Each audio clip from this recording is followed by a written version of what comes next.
Now to the campaign trail, and today we're talking about the race for U.S. Senate. A new and exclusive poll is showing that longtime Senator Richard Blumenthal is ahead of Republican challenger Leora Levy. Earlier this morning, we broke the poll from the CT Insider, Channel 3 Eyewitness News, and Western New England University live on Eyewitness News this morning.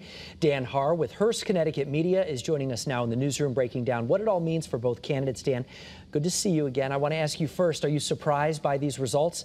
Yes, I am. On the Senate side, I had expected, even though the recent polls showed the Blumenthal lead over Leora Levy to be less than the recent polls on Stefanowski and Lamont, I had expected the Senate to widen because Senator Blumenthal has a lot more money and is able to spend a lot more money. So it was a little bit of a surprise that it's at 13%. I thought it was going to widen and go the other direction.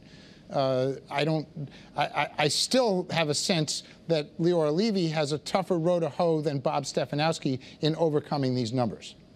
Unaffiliated voters, which are the largest voting population here in Connecticut, they are deadlocked. Why do you think that is, and does that mean trouble for Senator Blumenthal? Well, note that they're also deadlocked close to deadlocked in the governor race for Lamont and Stefanowski. So it is normal for there to be a close vote among unaffiliateds, but because there are so many more Democrats than Republicans registered who vote, there is a need for the Republican to do way better.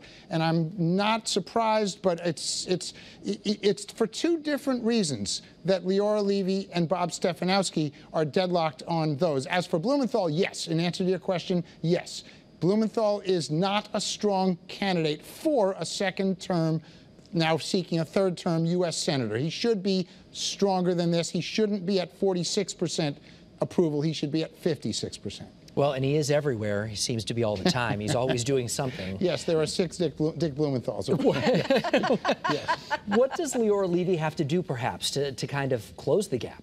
I don't, frankly, see a path to victory for her, even though the gap is smaller than it is for Bob Stefanowski. I think what you'd have to say is that you would have to hope that Senator Blumenthal messes up in some really serious way, the way, for example, McAuliffe in the Virginia governor's race said parents' opinions don't matter, and that enabled Glenn Youngkin to come in and win that race. Something like that has to happen for her because she doesn't have a constituency of moderates. She's so far on the right culturally. Bob Stefanowski, on the other hand, is speaking directly to what voters are believing. He's just not catching fire as a candidate. Also, and quick here, Dan, something that I found notable in the research was that a lot of people don't know who Leora Levy is. You have to think the primary just happened in August. We're in the lead up to Election Day. What does she have to do to get the word out about what she represents and actually have that name recognition? 3 things. Spend money that she doesn't have, spend money that she doesn't have, and spend money that she doesn't have. That's the problem in this race.